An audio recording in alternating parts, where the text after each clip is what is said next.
Muy buenas noches, tengan todos ustedes. Soy el doctor Eduardo Antonio Lara Pérez.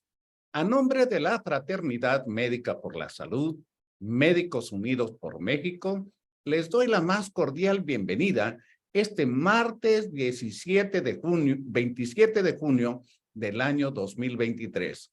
La conferencia del día de hoy lleva por título Resistencia antimicrobiana, reto mundial y nacional, y va a ser impartida por la doctora María Elena Vargas Mozo. La doctora Vargas es médico cirujano egresado de la Universidad Nacional Autónoma de México, hizo pediatría e infectología pediátrica en el Centro Médico Nacional 20 de noviembre del ISSSTE y reconocido por la Universidad Nacional Autónoma de México.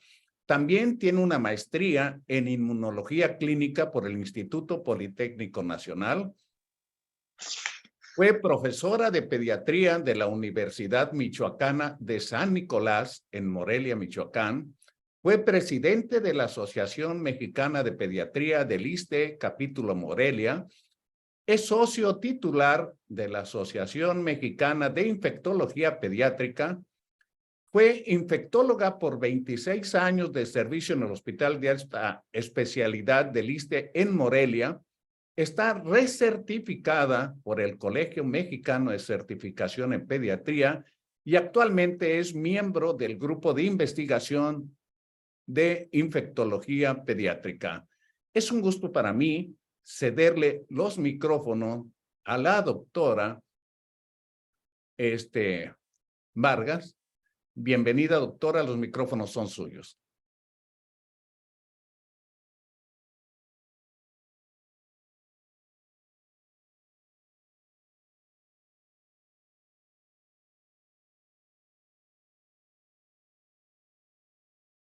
Creo que tuvo una dificultad técnica por ahí la doctora.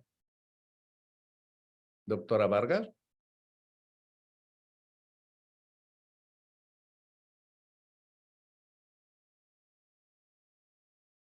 Bueno, parte de los riesgos cuando se hacen transmisiones en vivo es eso, la variación de la corriente eléctrica, a veces que se va la señal de internet, pero me parece que ¿Ya me escuchan? Sí, perfectamente, doctora. Perdón, sí, se me apagó la pantalla, no sé qué pasó. Perdón, una disculpa. No se preocupe, los micrófonos son suyos, doctora. Adelante. Sí. Gracias, buenas noches. Muy buenas noches. A ver, sí, ya estoy compartiendo. Me dicen, por favor, si pueden, si logran ver la plática. Yo la veo, pero no sé si los demás la ven. Perfectamente. Perfecto. Ok. Muy bien. Entonces, esta plática a mí me pareció muy interesante porque estamos ante esto, un reto mundial y nacional que se ha venido promoviendo de manera muy importante y muy intensa en estos últimos años, prácticamente desde previo a la pandemia, desde el 2018, hubo reuniones importantes de la Organización Mundial de la Salud, de la Organización Panamericana de la Salud, considerando que estamos ante un grave problema mundial. Tenemos esta información de superbacterias en un periódico donde dice, si no ponemos freno a las superbacterias, el panorama futuro se va a ver catastrófico, con infecciones comunes que se convertirán en incurables más allá de la multiresistencia. Latinoamérica no las tiene bajo control. Y estas superbacterias se dan desafortunadamente por el abuso de antibióticos. ¿Y quién tiene este abuso de antibióticos? Todos. No solamente los médicos somos responsables de ellos, también la agricultura, la ganadería, son los que nos están permitiendo que existan estas superbacterias y estas bacterias que no responden a antibióticos y que desafortunadamente no tenemos antibióticos nuevos, nuevas clases de antibióticos que nos permitan tratar a los pacientes que se puedan infectar con estas superbacterias o con estas bacterias resistentes. Vamos a definir las resistencias a los agentes antimicrobianos o conocidas como RAM. Estas resistencias son hoy una de las principales amenazas a la salud y ponen en peligro otras prioridades globales como el propio desarrollo humano, lo que lo hace uno de los problemas más relevantes para la humanidad, tal como fuera reconocido por la Asamblea General de la Organización de las Naciones Unidas en 2016. Estas resistencias son un problema inminente de salud, también tienen profundas implicancias en actividades económicas, cadenas de producción de alimentos, turismo, pleno reconocimiento del impacto de las corrientes migratorias. Si recordamos qué fue lo que trajo el COVID a México, pues fue precisamente el turismo, ¿verdad? Personas que venían de otros lados. Hay que tener una creciente concientización y compromiso político. Está determinado que para el 2050 hasta 10 millones de muertes se pueden dar al año por estas resistencias antimicrobianas. Es por eso que se ha creado este Plan de Acción Global de Resistencias Antimicrobianas. Como pueden ver aquí, en Norteamérica tenemos 317,000 casos de resistencias antimicrobianas y esta diapositiva es de la Organización Mundial de la Salud del 2018. ¿Cuál es el impacto de estas infecciones difíciles de tratar? Como podemos ver, tenemos carbapenémicos resistentes, enterobacterias resistentes a carbapenémicos, que nos van a dar un impacto importante en la morbilidad y la mortalidad de estas infecciones bacterianas. Tenemos a Acinetobacter, como decimos los infectólogos, multidrogo resistente, que nos pueden ocasionar más o menos 7,300 muertes y un gasto importante de hasta más de $12,000 por caso de persona infectada con Acinetobacter resistente. Tenemos Pseudomonas aeruginosa multidrogo resistentes que también tienen un impacto importante en costo y en vidas humanas. Y esta alta mortalidad está dada por estas bacterias que se consideran multidrogo resistentes o extradrogo resistentes. ¿Qué hizo el COVID? ¿Qué nos hizo el COVID? ¿Qué nos dejó el COVID? ¿Qué es lo que vimos? Vimos que usamos antibióticos que no se requerían para COVID y que utilizamos demasiados antibióticos y que nos olvidamos un poquito de estas resistencias y de controlarlas y de informarlas. Y entonces, ¿qué fue lo que vimos en este 2020 que fue tan catastrófico para la humanidad? Pues vimos Candida auris en la India, que mató una buena cantidad de personas, Acinetobacter baumannii multiresistente en Irán y Klebsiella pneumoniae resistente a carbapenémicos en Italia que fueron reportados. Y no tenemos más reportes de esto. Sabemos y recordemos que prevenimos o tratamos de prevenir y que hicimos muchas cosas con antibióticos para COVID que no eran necesarias. Si se hubiera hecho prevención para esta enfermedad a tiempo, hubiéramos evitado no solamente muertes por COVID, sino también muertes por resistencia antimicrobiana que se dejó de reportar en gran parte de los países debido a la pandemia que nos ocupaba. ¿Cuál es el impacto de estas resistencias bacterianas? Ninguna acción hoy, ninguna cura mañana. En su informe de riesgos del Foro Económico Mundial en el 2013, fíjense hace cuántos años, se situó las resistencias a los antimicrobianos a la par del riesgo por proliferación de armas de destrucción masiva y la crisis económica mundial. Es decir, estas muertes estimadas para el 2050 que superan con creces al cáncer, al cólera, a la diabetes, ¿sí? Y a los accidentes y otras enfermedades. Entonces, es importante que sepamos qué tenemos que hacer o qué objetivos tiene la Organización Panamericana de la Salud, la Red Latinoamericana de Atención a Antimicrobianos y el Plan Nacional en México para poder tratar de detener estas resistencias antimicrobianas. Y entonces, ¿cuáles son los objetivos de este desarrollo? Es transformar nuestro mundo. La Agenda del 2030 para el Desarrollo Sostenible de la ONU establece varios puntos para la prosperidad y la paz de los humanos. Y de estos puntos, al menos 7 tienen que ver con la resistencia a antimicrobianos, como cuál el porcentaje de resistencia es mayor, hay ausencia de tratamiento accesible y esto, pues evidentemente no pone fin a la pobreza. Hambre, enfermedades intratables en animales amenazando la producción sostenible para la población. ¿Qué pasa si nuestros animales se enferman? Usamos antibióticos y los antibióticos bacterias de los animales hacen resistencias a estos antibióticos o este abuso de antibióticos hacen que esta carne no sea consumible.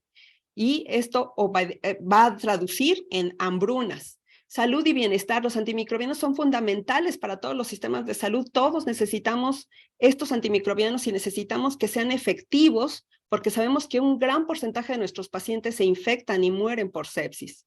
Los residuos de los antibióticos de los hospitales, las compañías farmacéuticas y la agricultura contaminan el agua y necesitamos agua. Hoy en día sabemos que hay guerra por agua en Asia. Se predice que el costo acumulado de la resistencia a antimicrobianos para el 2050 será de 120 trillones de dólares, además de las muertes que ya dijimos que se predicen para este mismo año. Para la contención de las resistencias es indispensable balancear el acceso a la innovación y la conservación de la actividad de los antimicrobianos y, por supuesto, todo esto requiere de asociaciones multisectoriales. Lo mejor contra la gripe es mirar a los ojos a un husky siberiano durante 4 segundos. ¿Es absurdo? Pues sí, es absurdo, pero es tan absurdo como considerar que todo paciente que llega con gripe, fiebre o dolor tiene un proceso infeccioso.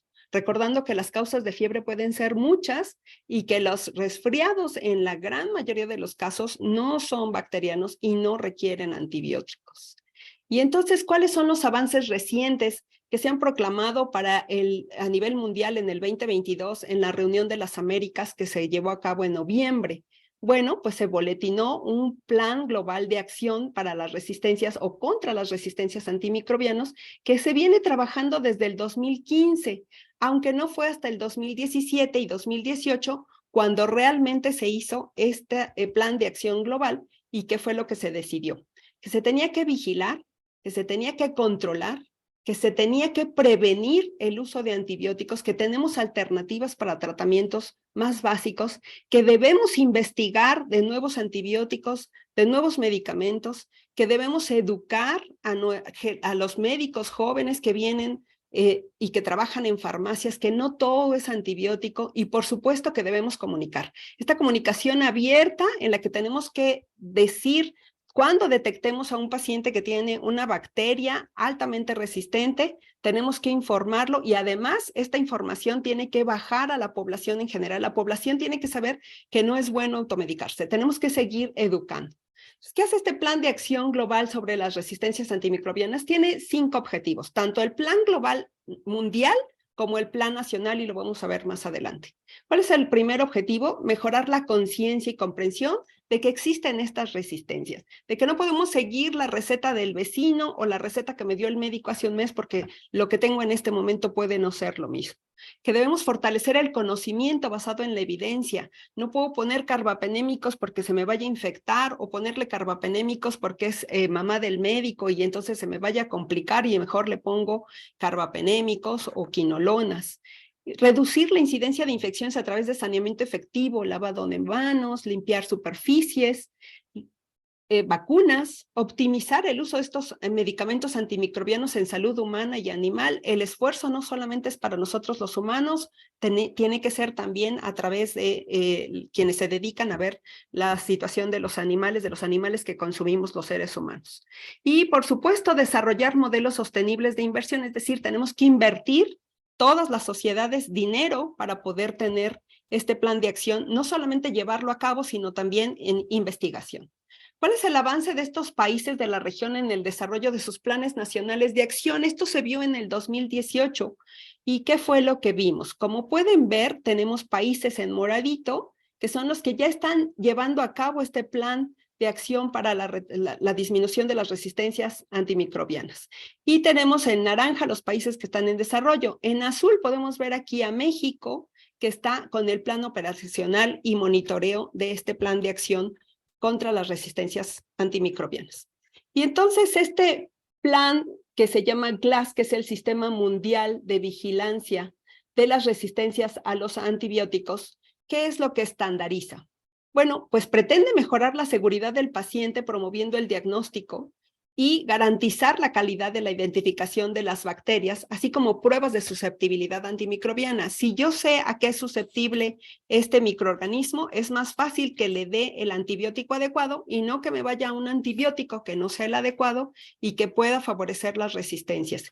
Garantizar la calidad de los datos nacionales, es decir, nuevamente tengo que comunicar que estoy encontrando una pseudomonas aeruginosa en mi hospital, que es pandrogo resistente o extradrogo resistente, tengo que aislarla, tengo que notificarla, tengo que enviarla para que vean con qué puedo matar a esta bacteria y toda esta situación se tiene que establecer un protocolo para ver qué vamos a hacer con todos esos pacientes que puedan estar en contacto con este caso cero o caso índice, y después se tiene que dar a conocer no solamente en mi hospital, sino también a nivel nacional para que coordinemos esfuerzos en todos los hospitales para que esto se pueda detener. ¿Cuáles son los objetivos de este Sistema Mundial de Vigilancia de la Resistencia a los Antimicrobianos? Pues estos son los 6 objetivos específicos. Otra vez, fomentar sistemas nacionales de vigilancia de estas resistencias, estimar el alcance y la carga de estas resistencias en todo el mundo, analizar e informar los datos globales sobre estas resistencias, detectar estas resistencias emergentes, sobre todo cuando son microorganismos de alta prevalencia, informar la implementación de programas específicos de prevención y evaluar el impacto de las inversiones. Es decir, tenemos que intervenir y saber qué vamos a hacer. Esto ya lo hace Estados Unidos a través de su National Health Safety Network, y lo hace desde muchos años atrás. Desde el 2005 se lanzó como un sistema voluntario confidencial basado en Internet, donde más de 24,000 instalaciones de salud y 63,000 usuarios inscritos van a determinar o van a decir lo que están encontrando, van a hacer una vigilancia estándar y por supuesto van a educar sobre lo que están haciendo, sobre lo que están encontrando y sobre las medidas de prevención y de detención que están haciendo. ¿Cuál es lo que estamos viendo a través de los años? Desde el 2011, lo que les decía, esto no es algo que se presentó ahorita, esto es algo que tiene muchos años. Desde el 2011, la Organización Mundial de la Salud ha dedicado un día para la lucha contra las resistencias antimicrobianas. Fue en 2017, 2018, cuando se estableció este sistema GLASS, y México anunció la estrategia de un Plan Nacional de Acción contra los Antimicrobianos que echó a andar y que notificó en el 2018-2019. También existe una red latinoamericana de vigilancia de resistencia a estos antimicrobianos, es la red LABRA. Esta red latinoamericana de vigilancia de esta resistencia se estableció desde 1996 con el apoyo de la OPS, y su misión es exactamente la misma que la de la ONU y que la que tienen otros institutos de salud. En su etapa inicial se enfocó en la vigilancia de la resistencia de estos agentes patógenos adquiridos en la comunidad, pero a partir del año 2000 ya se extendió a patógenos nosocomiales, además de los de la comunidad. Y vayámonos específicamente a México. ¿Qué es lo que México determinó en el año 2017 y que echó a andar en el año 2018? Un plan de acción contra las resistencias a los antimicrobianos para este país. Y está haciendo exactamente lo mismo que está haciendo a nivel internacional. Tenemos 5 objetivos importantes y uno de ellos es alinearnos con las guías de la Organización Mundial de la Salud y de la Organización Panamericana de la Salud para establecer la vigilancia que debemos de tener sobre este plan para detener las resistencias a los antimicrobianos. Y entonces los objetivos de este plan son mejorar la concientización y comprensión de la resistencia, vigilancia epidemiológica, sanitaria y de uso de antimicrobianos en salud humana y de investigación, prevención y control de estas infecciones, uso racional y optimización de la administración de antimicrobianos en salud humana y animal y evaluación económica del problema. ¿Y cómo es que lo está haciendo? Pues a través del grupo de trabajo intersecretarial, donde está tanto la educación como las secretarías que se dedican al medio ambiente, recursos naturales, desarrollo rural y por supuesto la RELEX, que es una planificación y estrategias para llevar a cabo esto. No conforme con eso, esto está en la Constitución Política de los Estados Unidos Mexicanos, donde se declara la obligatoriedad de esta Estrategia Nacional de Acción contra la Resistencia a los Antimicrobianos. Es en el año pasado, el 2022, donde esta se le vuelve de obligatoria a transitoria, pero sigue estableciéndose que se debe de llevar a cabo esta Estrategia Nacional de Acción contra estas resistencias. Y los objetivos vuelven a ser los mismos: concientizar, reforzar los conocimientos, prevenir para reducir la incidencia de estas infecciones, optimizar los agentes antimicrobianos para cuando realmente sean necesarios y, por supuesto, desarrollar una evaluación económica del problema del país, asegurando una inversión para abordar y combatir las resistencias antimicrobianos, incluyendo el desarrollo de nuevos medicamentos, herramientas, diagnósticos, vacunas y otras intervenciones. ¿Cuál es el seguimiento mundial de los progresos de los países en la lucha contra estas resistencias antimicrobianos? Bueno, la Organización de las Naciones Unidas para la Alimentación y la Agricultura, la Organización Mundial de Sanidad Animal y la Organización Mundial de la Salud han creado una estructura y una red de laboratorios donde puede uno determinar cómo va esta evolución y qué es lo que se está detectando en varios países.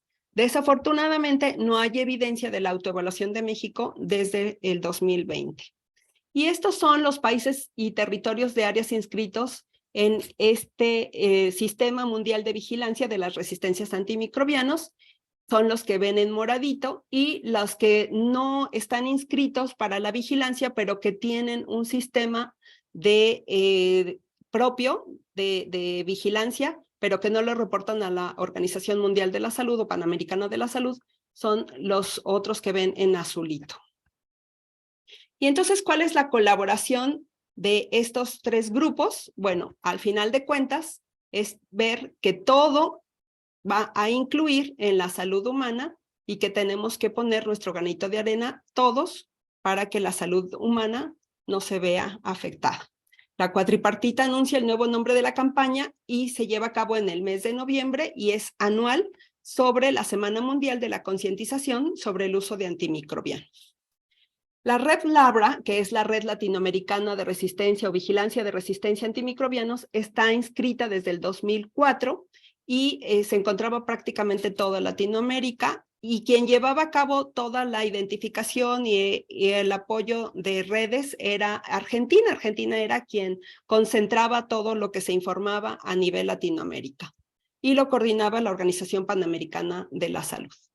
Esta misión de esta Red Labra es obtener datos microbiológicos confiables, oportunos y reproducibles para ser usados en el mejoramiento de la atención al paciente y el fortalecimiento de los programas de vigilancia a través de instalación de programas de garantía de calidad sostenibles, es decir, que además deben ser reproducibles. Lo que sucede aquí debe ser reproducido en un laboratorio para que pueda tener seguridad.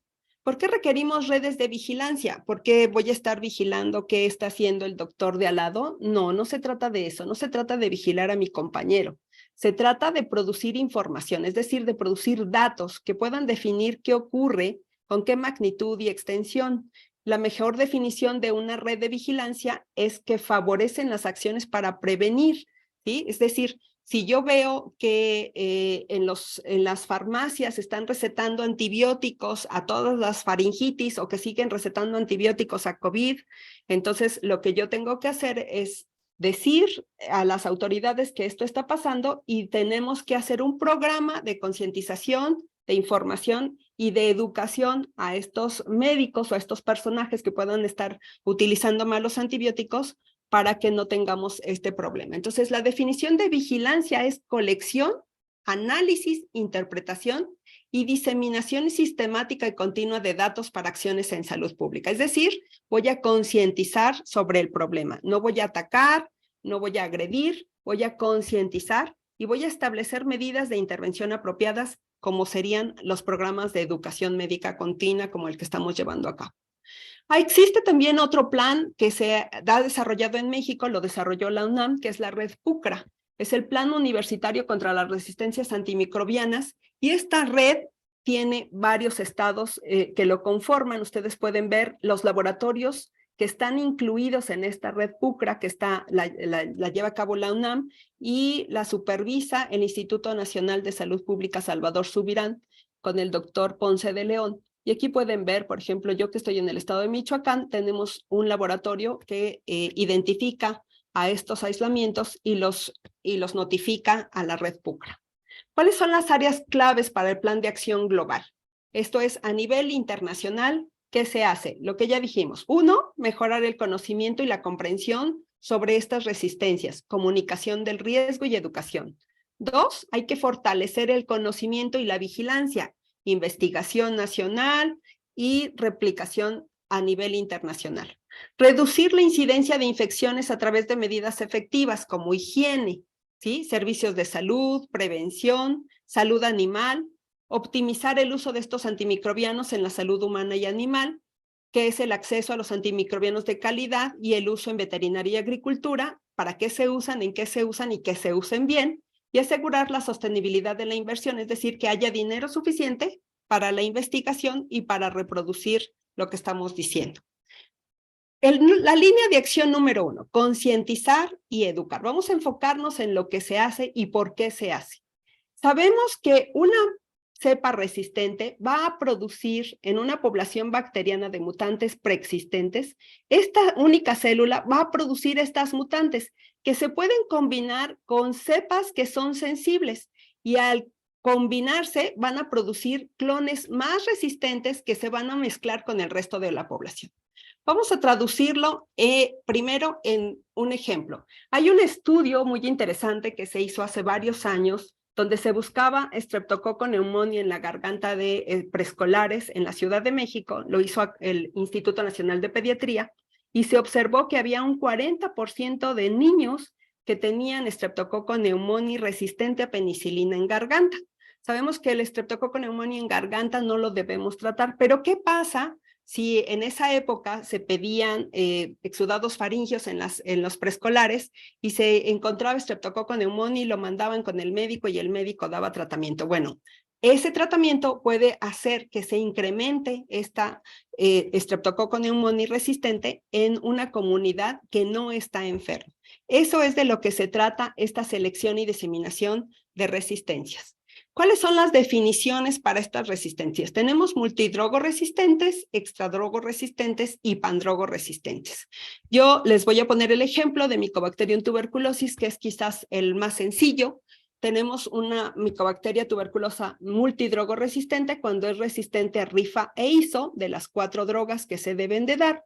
Extradrogoresistente cuando es resistente a las 4 drogas que serían rifampicina, isoniazida, piracinamida y etambutol. Y pandrogoresistente cuando incluye además a drogas de segunda línea y por ende no es sensible a ninguna de ellas. Tenemos bacterias de prioridad crítica, de prioridad alta y de prioridad media. Nos vamos a enfocar un poco en las de prioridad crítica, como serían Acinetobacter baumannii, resistente a carbapenémicos, Pseudomonas aeruginosa, resistente a carbapenémicos, y enterobacterias resistentes a carbapenémicos y a cefalosporinas de tercera generación. Y entonces vayámonos a las que son extradrogoresistentes y pandrogoresistentes en las Américas y que además son de prioridad muy alta para la Organización Panamericana de la Salud y para todos los países en general. Tenemos estos patógenos altamente resistentes, que serían los bacilos gram negativos, especialmente Acinetobacter baumannii, en donde tenemos que hacer una perfecta diferenciación entre infección, colonización y contaminación. Si nuestro cultivo está contaminado, tenemos que guiarnos de la clínica para no dar el tratamiento a este paciente. Es importante que hagamos clínica, que sepamos qué estamos solicitando y que tengamos la certeza de que este Acinetobacter baumannii está causando la infección de nuestro paciente para darle la terapia antimicrobiana acorde y no hacer uso o abuso de estos antibióticos. Tenemos Acinetobacter baumannii extradrogoresistente y pandrogoresistente. Y estas bacterias Acinetobacter baumannii pandrogoresistentes de verdad no responden a nada. Tenemos que hacer combinaciones muy, muy serias de medicamentos. A veces tenemos que hacerlas primero en el laboratorio para poder determinar que van a funcionar en nuestro paciente y eso evidentemente aumenta los costos no solo para el paciente, sino también para el hospital y el riesgo de que esa bacteria se disemine. Entonces, tenemos que considerar los antibióticos más activos, ya sea terapia combinada o altas dosis de una terapia de un medicamento específico para disminuir estas cepas extradrogoresistentes y pandrogoresistentes. La dosificación debe ser acorde al perfil farmacocinético y farmacodinámico, establecer que las concentraciones mínimas inhibitorias son las adecuadas, tenemos que ajustar el medicamento a peso y determinar si el paciente tiene insuficiencia hepática, renal, si es paciente de edad avanzada, eliminar los factores de riesgo para poder controlar estos procesos infecciosos. Este cuadro me pareció muy, muy interesante, lo pueden encontrar en la página de la Organización Mundial de la Salud y van a encontrar. Aquí están todos los países hasta el 2020 y vean lo que hay en relación a resistencia antimicrobiana. Vamos a verlo en gris oscurito para Acinetobacter. Lo pueden ver, es el de hasta arriba. Miren cómo se ha incrementado de manera importante. Por años, en los números de aislamientos, son 3.882.019 aislamientos de Acinetobacter baumannii y de esos tenemos una buena cantidad de bacterias pandrogoresistentes. Véanlo con un microorganismo quizás más frecuente, Klebsiella, en este azulito, y van a ver aquí entre el 8 y el 10 el número de aislamientos que tenemos de Klebsiella pneumoniae también, pandrogo resistente. Y este mismo cuadrito lo pueden ver, lo pueden sacar para México. En aquí ustedes, aquí donde dice país, le dan los países que están conformados aquí, y aquí en año, el año que quieran ver, que fue lo que yo hice en este cuadrito. Y aquí pueden ver para México el año, aquí pueden ver los años, tomé desde el 2015 hasta el 2020, y miren cómo no tenemos reporte de los microorganismos que son de interés prioritario, que serían Acinetobacter baumannii y Pseudomonas, ¿no? Solo tenemos enterobacterias, y de estas enterobacterias muy poquitas, tenemos más bien enterococos. Vean que tenemos un porcentaje muy pequeño de aislamientos, y no sabemos cómo van nuestras resistencias con las bacterias de prioridad alta.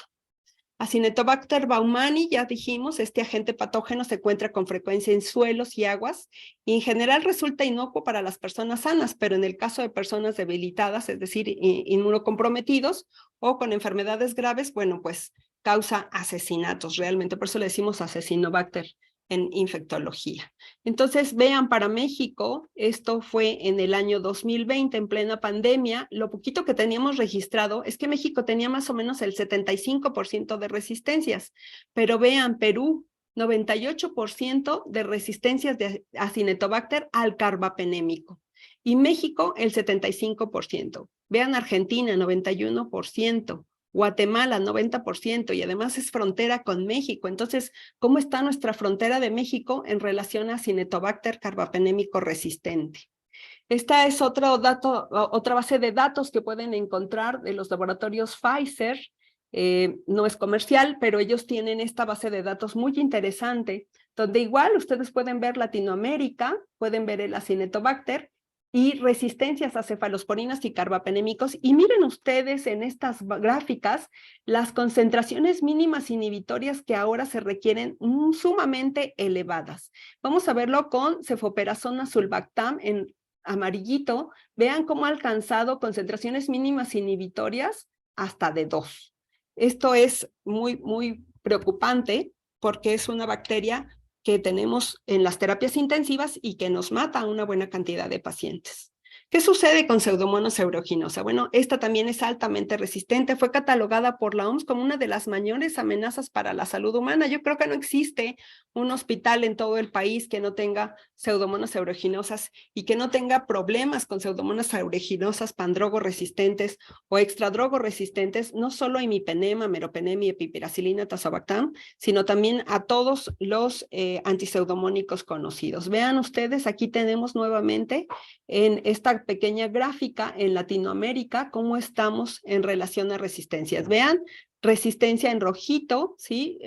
Para los diferentes antibióticos, imipenem, miren la resistencia a imipenem, ¿sí? Del 25 al 50%, mayor al 50%, arriba en las resistencias para meropenem en todo el país, en todo México, y para piperacilina, tazobactam, también tenemos el 25 al 50% de resistencias en México que existen para Pseudomonas aeruginosa.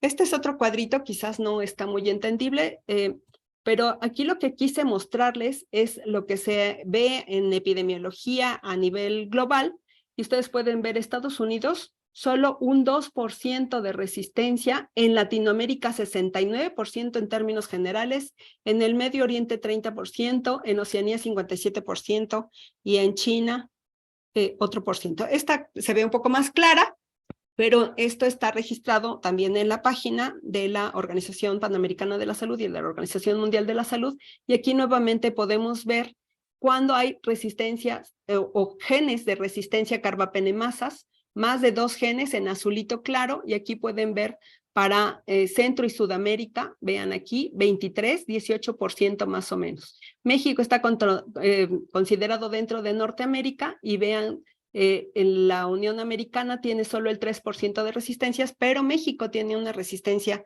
todavía mucho mayor, determinada hasta el 2018.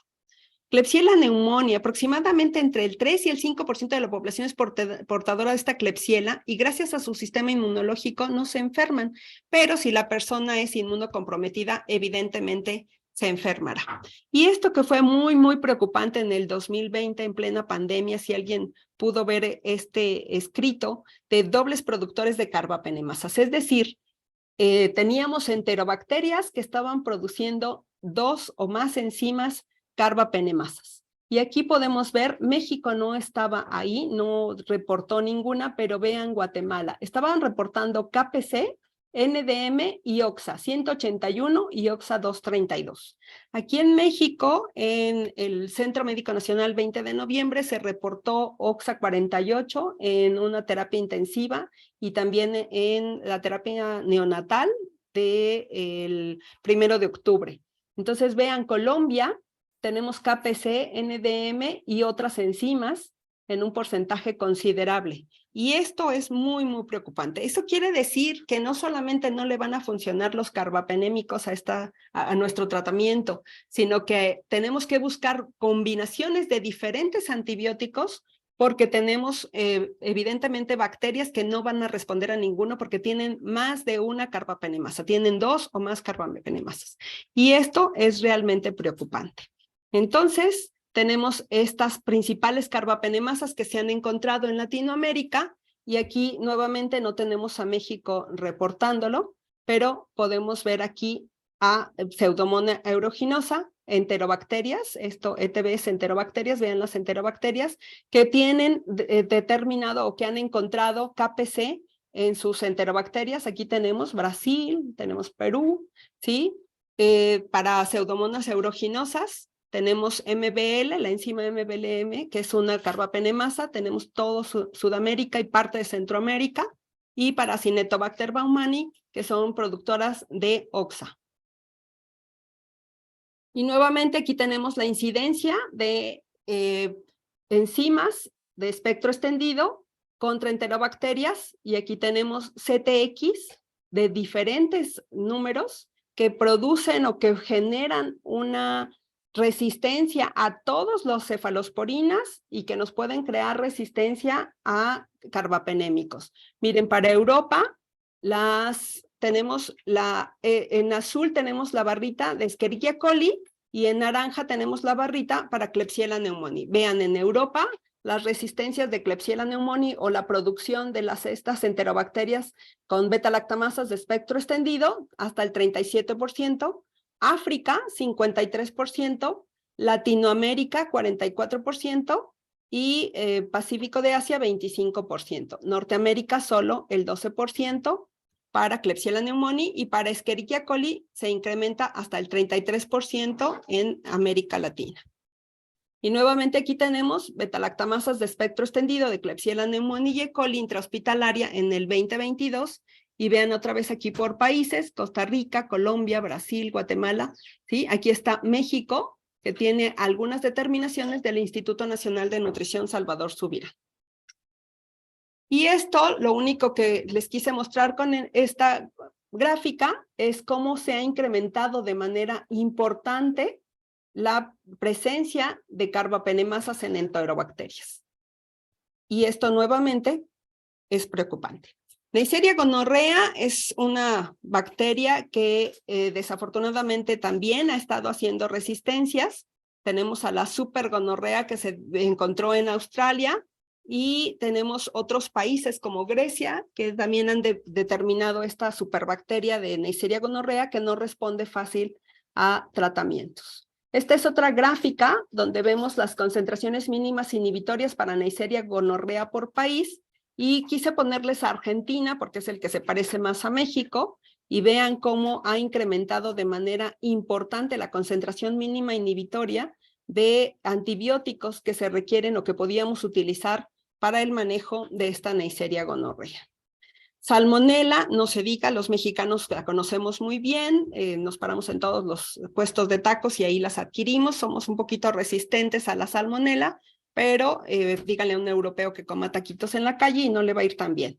y el problema tan grande que ha sido para Europa, Candida auris. Afortunadamente en México todavía no tenemos este problema, pero sí lo tenemos con tuberculosis, y en tuberculosis ya les mencionaba, tenemos la situación de la tuberculosis multidrogoresistente, pandrogoresistente y extradrogoresistente, y lo que es peor es que nosotros, los mexicanos, no producimos los medicamentos para este tratamiento y necesitamos pedirlos a la Organización Panamericana de la Salud.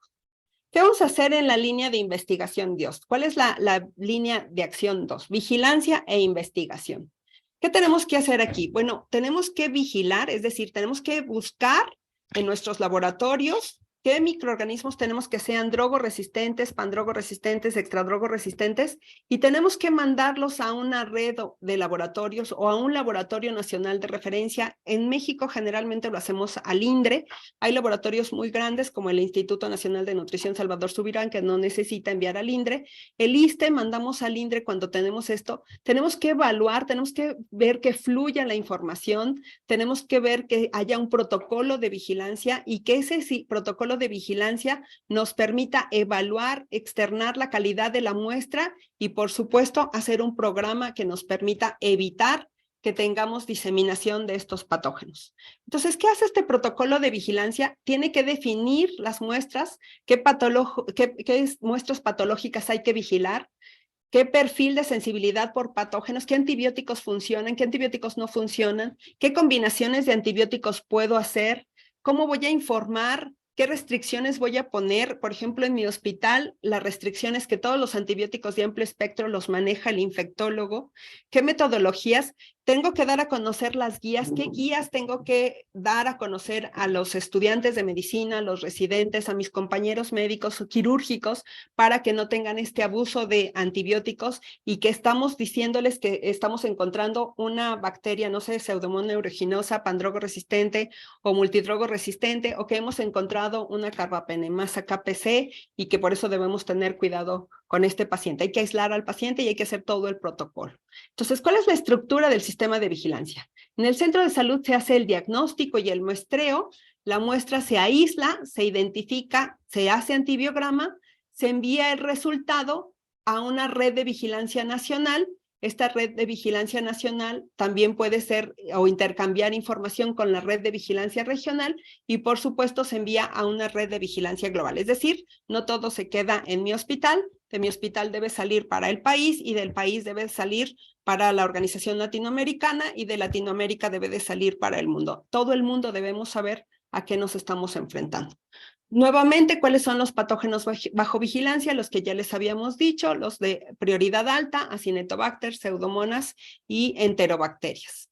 La línea de acción 3, ¿qué es lo que va a hacer? La línea de acción 3 va a prevenir y controlar estas infecciones. ¿Y cómo las va a prevenir? Con programas tan sencillitos como la higiene de manos. Una higiene de manos efectiva, procedimientos de limpieza, van a reducir de manera importante las infecciones. Encontramos estudios que decían que la corbata y el estetoscopio podían ser una fuente de infección, entonces hay que quitarnos la corbata y limpiar nuestro estetoscopio entre cada paciente. Igual tenemos que prevenir a nivel de comunidad con vacuna y nuevamente saneamiento ambiental y otra vez higiene de manos. Y la salud animal, de la cual hay un grupo específico que se encarga de esto en nuestro país, pero que también deben de estar en coordinación con las autoridades para que estos niveles y líneas de acción se lleven a cabo. ¿Cuáles son estos patógenos de infecciones nosocomiales que tenemos que vigilar, que pueden ser emergentes? Staphylococcus aureus, meticilino resistentes, enterococos, vancomicino resistentes, otros bacilos gram negativos, multidrogo resistentes, y todos aquellos que puedan ser capaces de crear metalobetalactamasas o carbapenemasas en general. A pesar de todo lo que dicta la norma oficial mexicana, menos del 10% de las unidades hospitalarias en todo el país reportan periódicamente la incidencia de infecciones asociadas a la atención a la salud.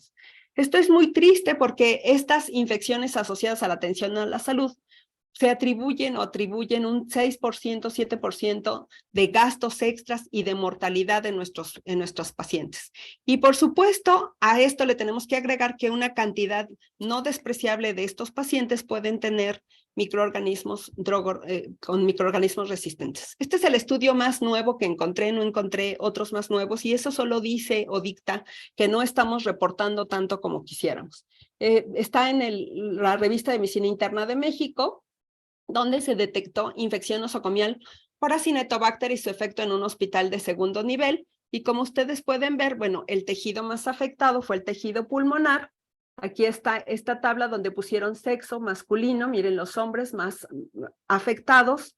La edad en años esto fue en adultos, no fue en niños, pero lo más triste de esto es que el 76% de sus pacientes afectados con Acinetobacter baumannii requirió apoyo ventilatorio. Y de estos 76% tuvieron una mortalidad nada despreciable del 4%. La línea de acción 4. Ya decimos que ya vigilamos, ya estamos educando. ¿Qué vamos a hacer? El uso apropiado de antibióticos. Esa es la línea de acción 4. El uso innecesario de antibióticos a nivel global es importantísimo. Entonces, no solamente genera gastos, sino que genera además que estas resistencias y genera también que nuestros pacientes contagien a otros con estos microorganismos resistentes.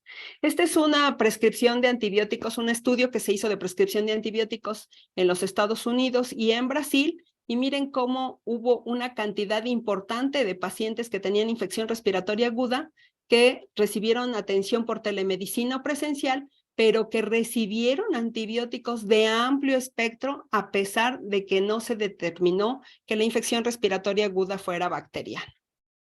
Por eso es importante que optimicemos el uso de estos antimicrobianos.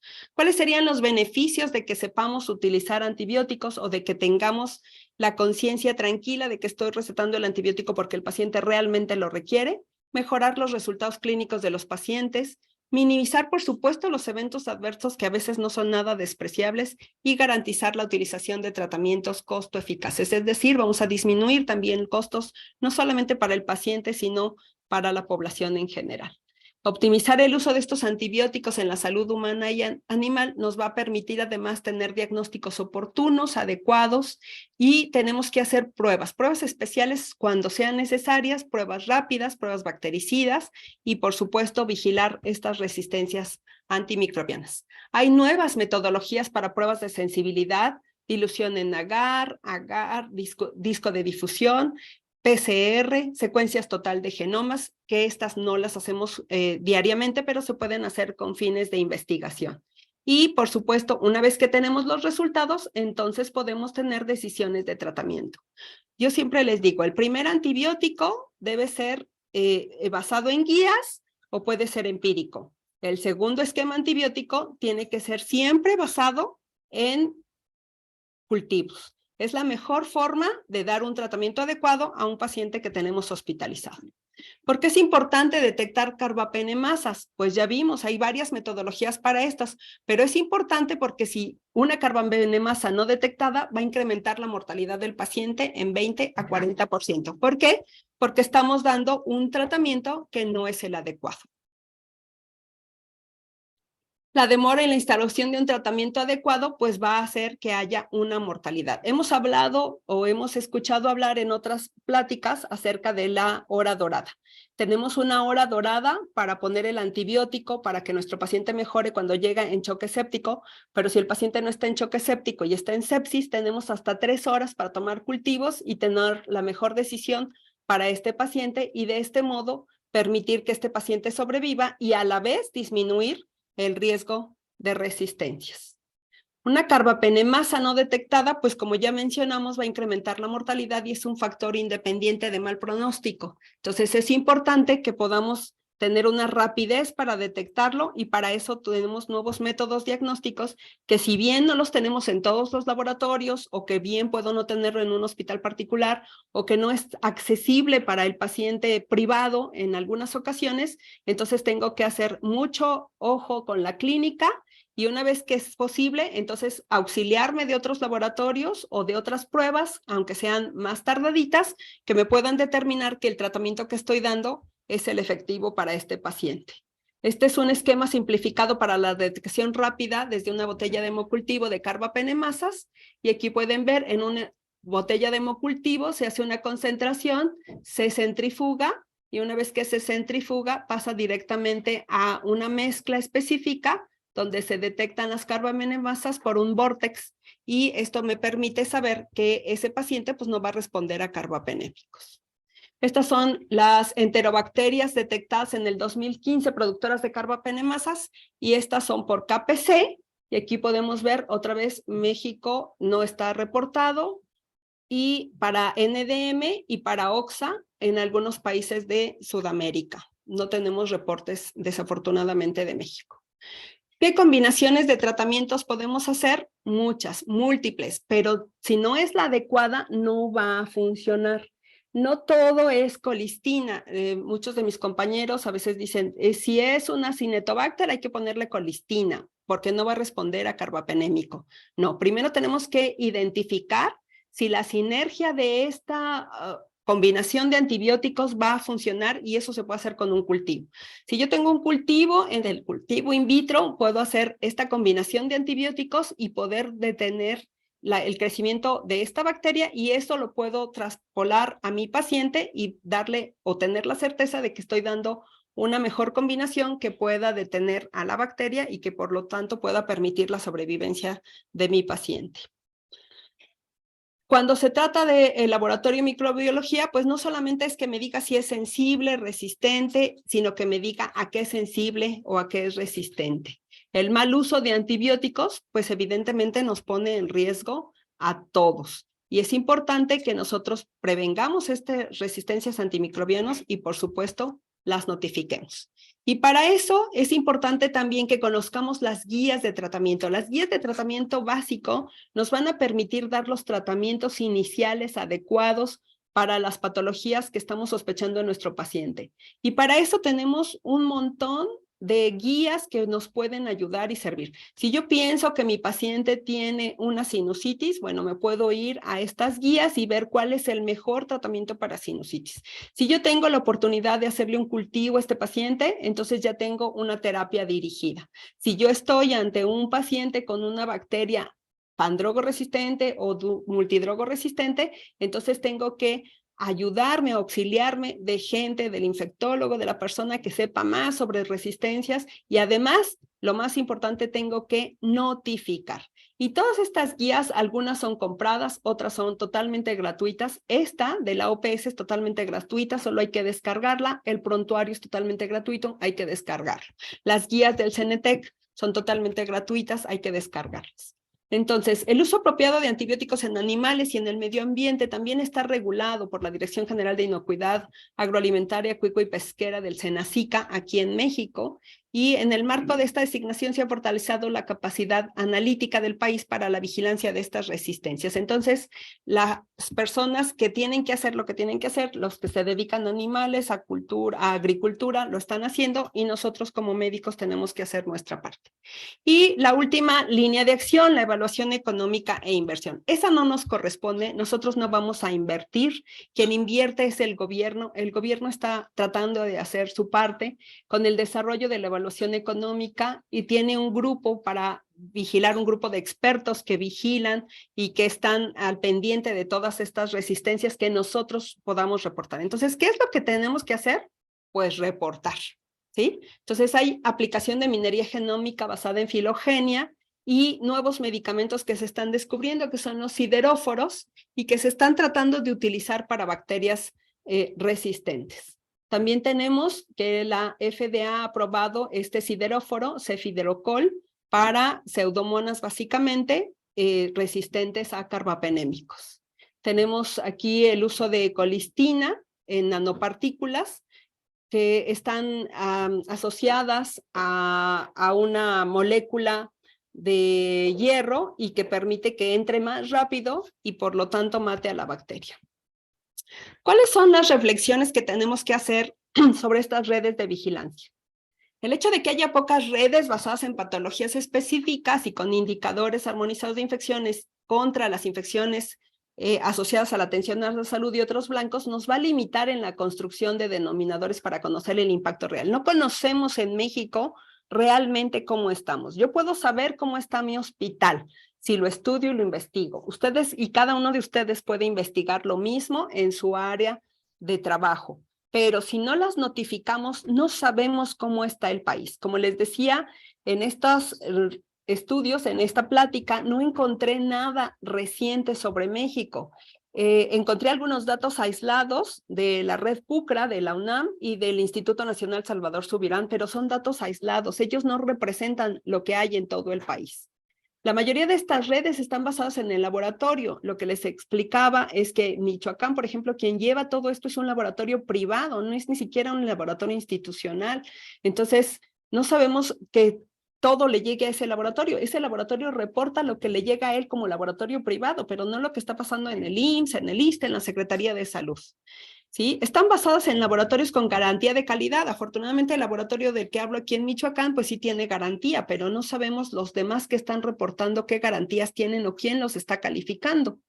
Las colectas de muestras por tiempos definidos, es decir, no podemos colectar una muestra, determinar que es un patógeno que es multidrogo resistente o que es productor de KPC o de metalobetalactamasas o de carbapenemasas y que a quién le reporto, a quién se lo digo y entonces como se lo tengo que mandar a Puebla y Puebla me queda de Michoacán a 8 horas, entonces me tardo una semana en enviar la muestra. Esto no debe de suceder, tenemos que tener una colección de datos adecuada, tener laboratorios de microbiología adecuados y tener una red que sea importante, una red en donde podamos vaciar todos estos datos para que puedan ser conocidos por toda la población.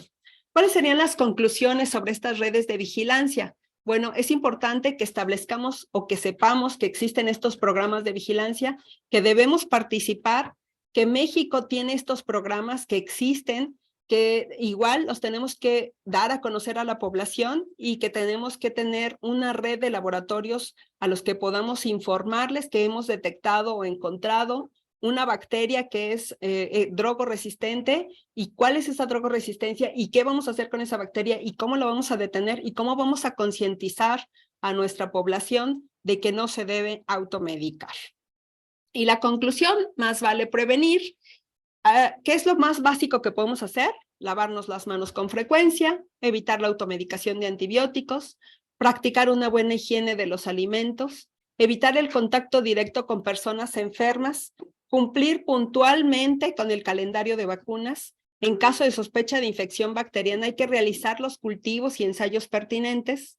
Hay que recetar antibióticos solo cuando sean realmente necesarios, lo que les decía del resfriado, recetar el antibiótico indicado con la posología correcta y la duración que corresponda. No es que ya me sentí bien y entonces ya no me tomo el antibiótico para infección de vías urinarias y me lo tomé 3 días, pero como ya me sentí mejor, pues entonces lo suspendo, pero al ratito, dentro de un mes o dentro de 15 días tengo otra vez infección y otra vez me lo vuelvo a tomar, al cabo me va a funcionar, pero si no me funciona, como a mi vecina le funcionó la Cipro, pues entonces me tomo la Cipro. Entonces hay que quitarnos esa idea de que puedo tomar la receta del vecino o de que la receta me funciona para todo. Hay que educar a nuestra población, eso lo hacen mucho nuestros pacientes. Hay que informar y reportar a quien corresponda la presencia de estas bacterias multidrogoresistentes, extradrogoresistentes y pandrogoresistentes, porque como les mencionaba, en México en los últimos años no tenemos esta red de información y no tenemos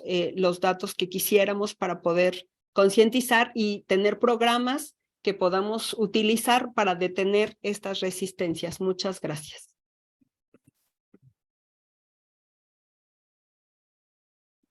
Híjole, qué bárbaro, qué preocupante. Que estoy escuchando y yo digo, bueno, ¿cuál es la situación en México? Yo creo que catastrófica. Digo, no lo puedo encontrar de otra manera. Si no tenemos, aquí por ejemplo en Veracruz, en hospitales, en centro médico, en la UMAE del Seguro Social, pues simplemente los cultivos no funcionan.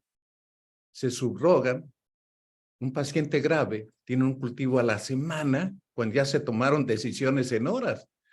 Entonces, pues los tratamientos son verdaderamente empíricos. Ahora sí que, pues como veamos el animal de grande, pues hay que tirarle la pedrada.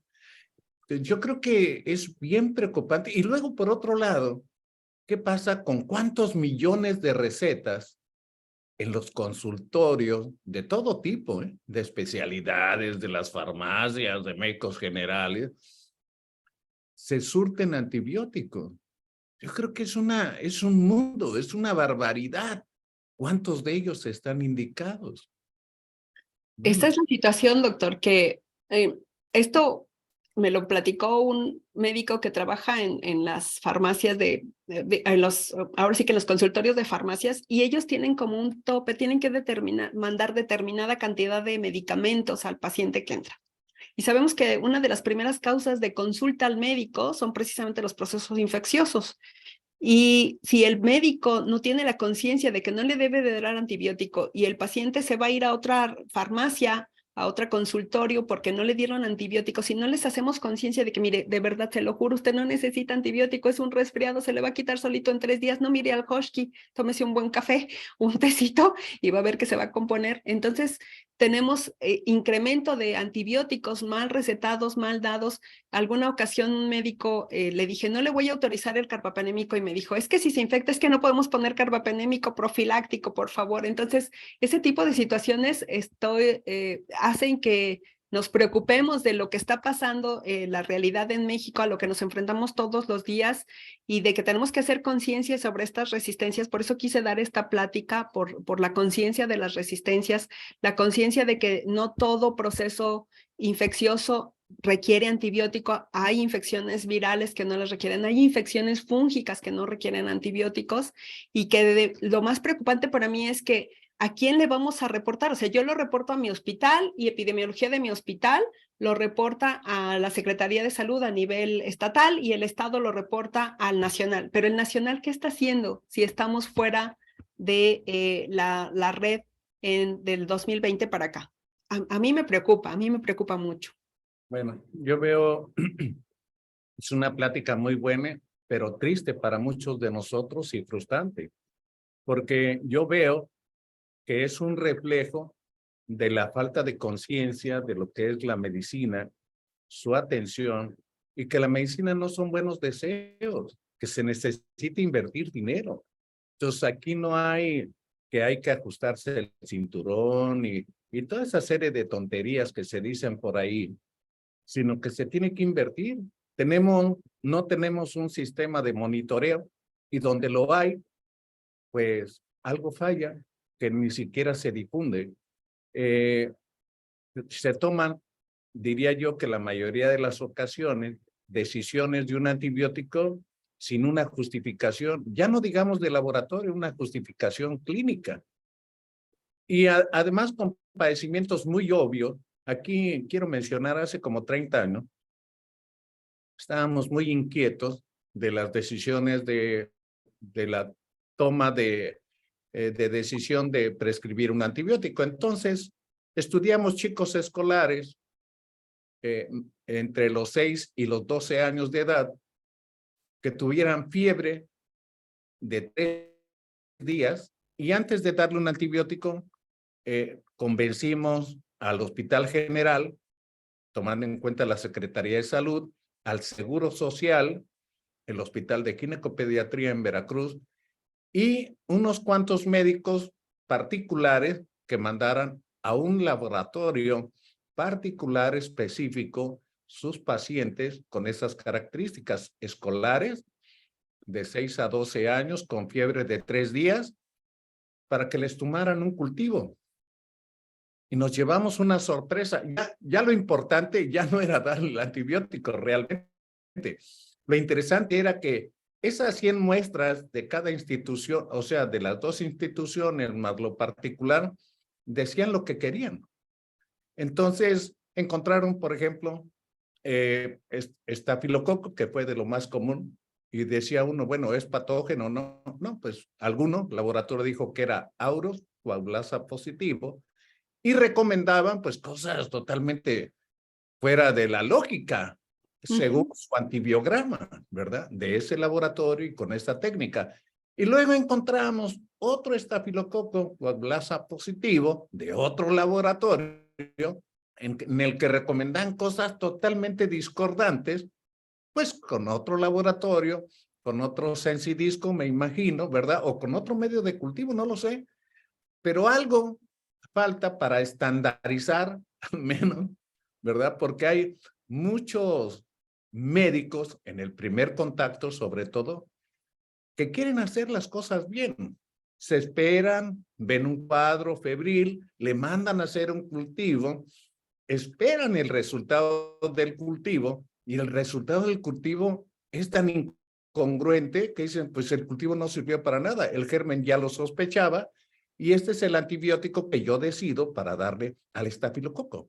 Entonces, yo creo que es algo bien, muy caótico que merecería un foro nacional para que la gente que tiene experiencias y llamo experiencia, pues que junte pacientes, que lleven un registro, que lleven una metodología, que lleguen a conclusiones, que se hayan publicado o no, y que las muestren en ese foro, pues para llegar a un acuerdo.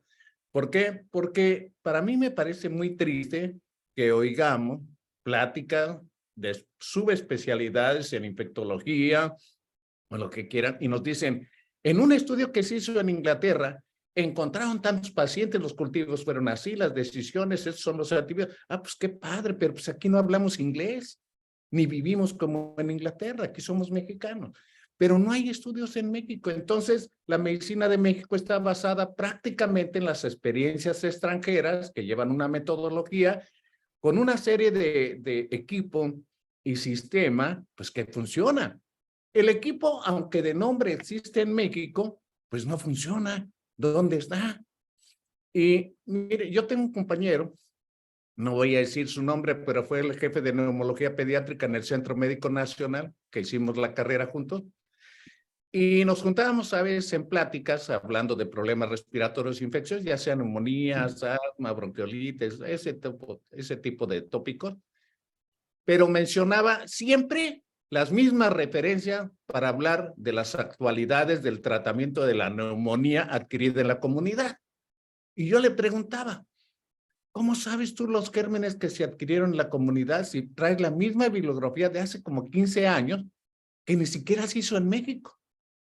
¿Cómo sabes tú de la neumonía adquirida en la comunidad si no traes una sola experiencia, ¿verdad? De un paciente que haya adquirido su neumonía en la comunidad y que se haya estudiado en un laboratorio de un hospital donde fue tratado y le hayan encontrado un germen que sea el responsable de esa enfermedad. Entonces yo creo que sí es muy preocupante porque veo tristemente que la decisión de la prescripción antibiótica en el primer nivel de atención pues está catastrófica. ¿Cómo estamos preparando a nuestros médicos? Y luego, ¿dónde encuentran trabajo? Y donde lo encuentran, los vuelven unos mercenarios de la medicina, ¿verdad? Que no les causa satisfacción a ellos desde el punto de vista económico, ni profesional, ni científico. No resuelve problemas al paciente. Se hace una medicina cara y peligrosa al futuro. Entonces, ¿qué estamos haciendo con la medicina de primer contacto?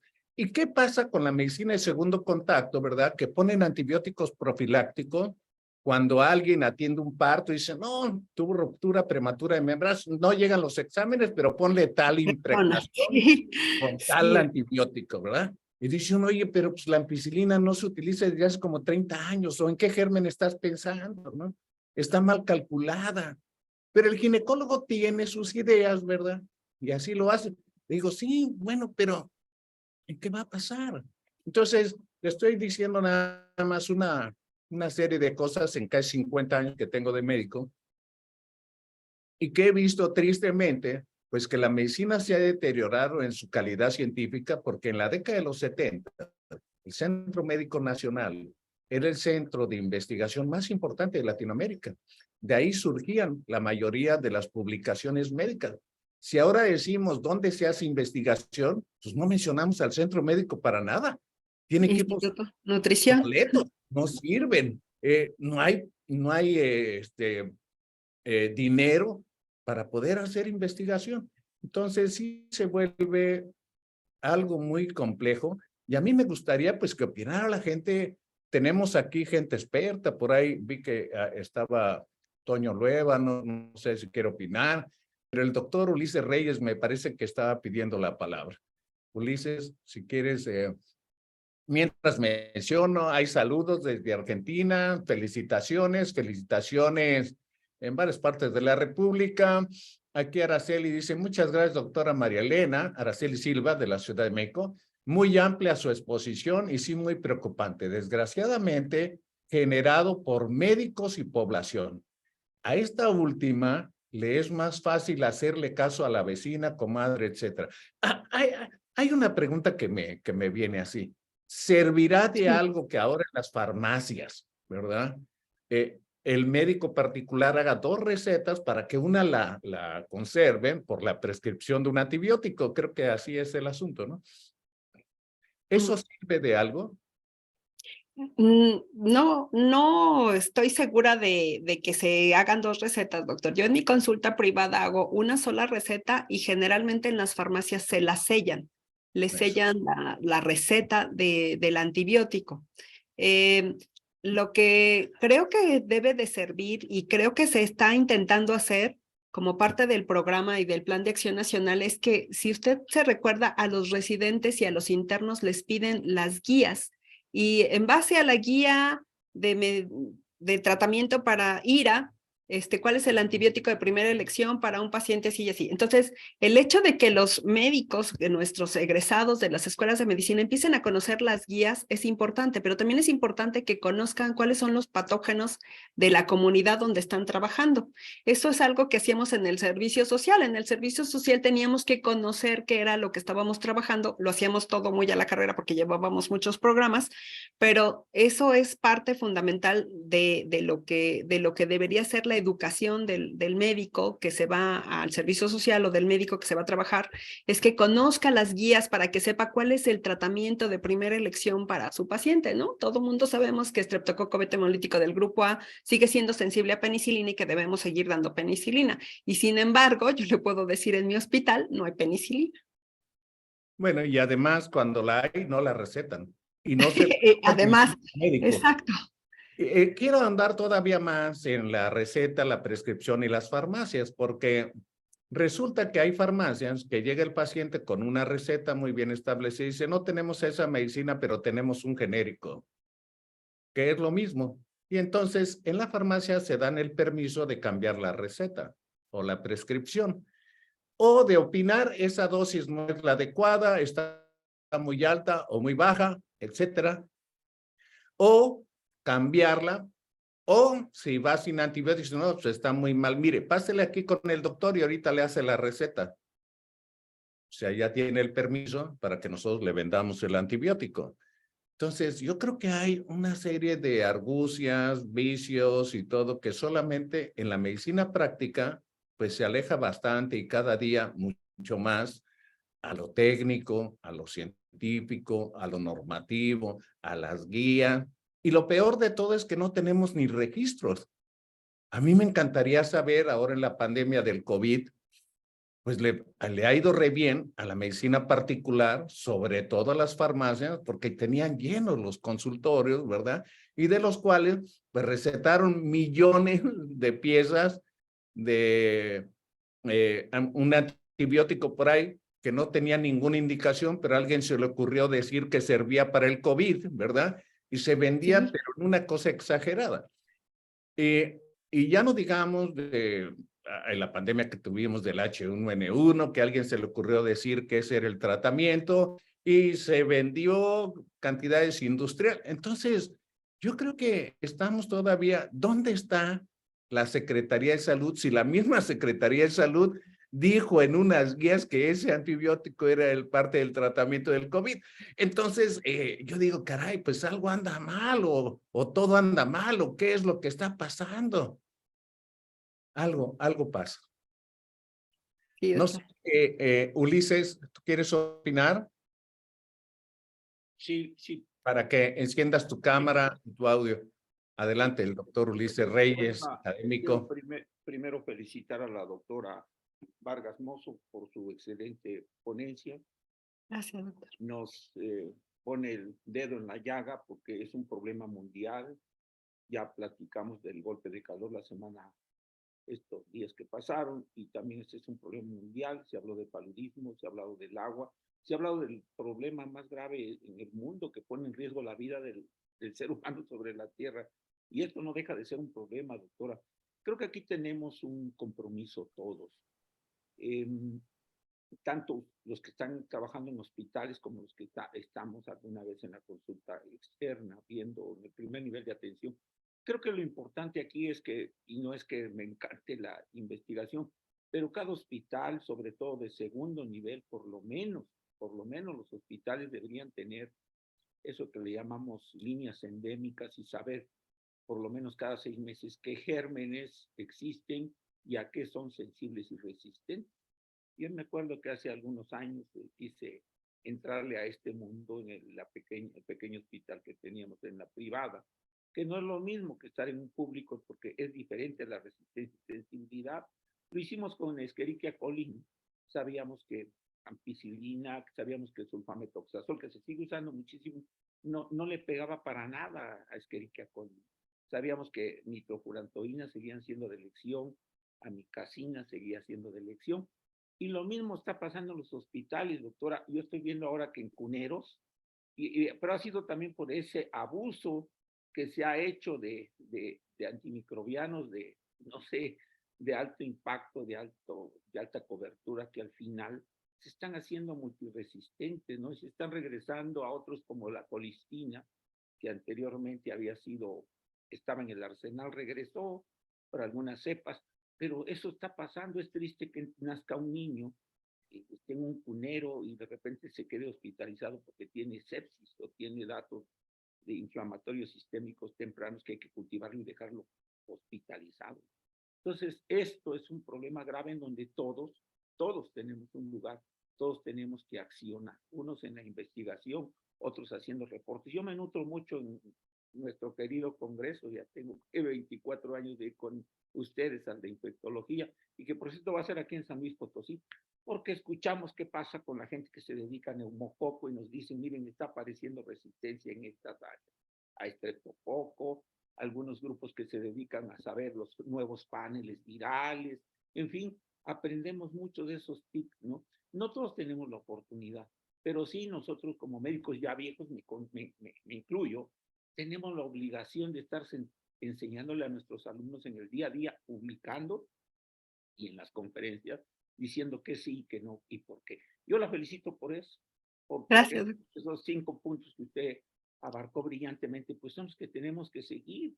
Pero bueno, generalmente el médico o nosotros los mexicanos también no tomamos conciencia y vamos por una receta siempre, que nos den algo, y no estamos educados en decir, no lo necesita, y lo que va a pasar es que ese paciente va a ir con otro médico que sí le manda la prescripción antimicrobiana. Bueno, es cuestión de que nos educamos tanto los médicos como que eduquemos también a la comunidad sobre esto. Es una laguna ahí que tenemos mucho que trabajar, Lalo, en educar también a nuestros pequeños pacientes, a nuestros papás, a las mamás. Creo que quienes deciden más acá a veces son las suegras o los abuelitos. Educarlas sobre esto de las prescripciones. La felicito y un abrazo. Muchas gracias, doctor. Sí, hay una reunión que se hace en los hospitales públicos, se hace la reunión de CODECIN, se hace cada mes, pero particularmente en mi hospital siempre sufrimos de lo mismo. Mis compañeros médicos no reportan las infecciones, no nos las reportan, las tenemos que ir a buscar.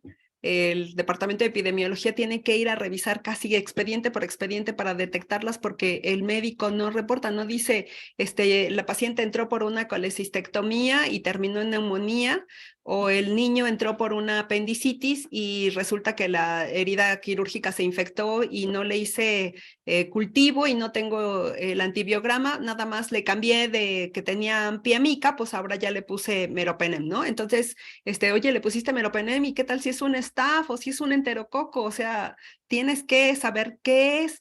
Y eso es parte de las cosas que nos faltan y es a las que estoy invitando a todo el personal de salud y no de salud también, a que reporten qué están encontrando, qué están viendo, que sepamos a qué nos estamos enfrentando y que podamos detener estas resistencias, porque de otro modo, bueno, no vamos a tener con qué tratar a nuestros pacientes en un futuro, ¿no? Ahorita les digo, es la última opción es háblenle a la infectóloga, me hablan al último cuando ya escalaron y cuando ya el meropenem, porque yo se los tengo que autorizar. Entonces les digo, no te lo autorizo porque no tengo cultivos y ya le pusiste ceftriaxona y ya te brincaste a ceftazidima y ya te brincaste a ciprofloxacina. Entonces, si quieres que te autorice un banco, primero me traes los cultivos, ¿no?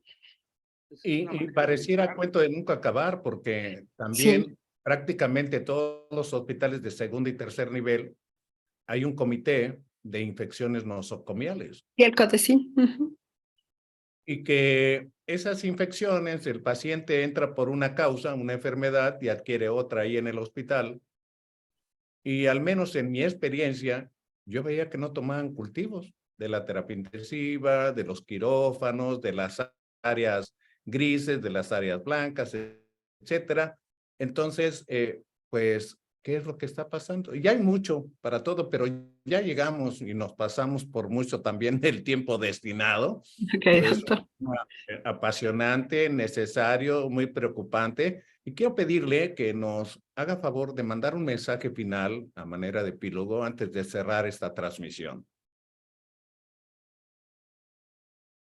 Agradezco mucho por su atención y los invito a todos a tratar de llevar por lo menos 4 de los puntos de estas 5 líneas de acción, que sería vigilar, optimizar, educar y, por supuesto, tener el uso indicado de antibióticos en el momento indicado y cuando realmente esté indicado y reportar.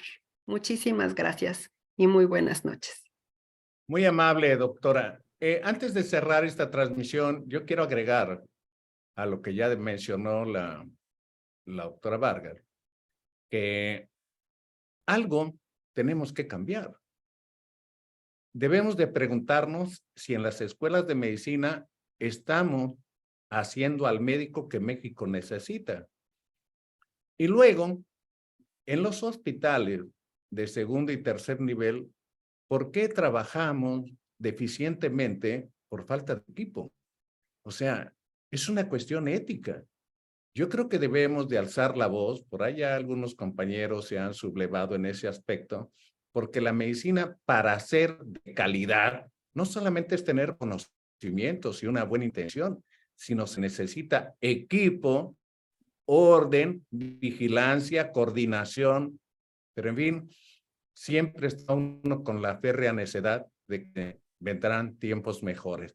Quiero agradecer a nombre de la Fraternidad Médica por la Salud, Médicos Unidos por México, a la doctora Marielena Vargas Mozo, su excelente presentación con este tema. Y quiero decirles que agradecer también a los que estuvieron presentes, que este video lo vamos a subir a nuestro canal de YouTube para hacerlo público en unos minutos más. Muchas gracias a todos, que tengan buena noche.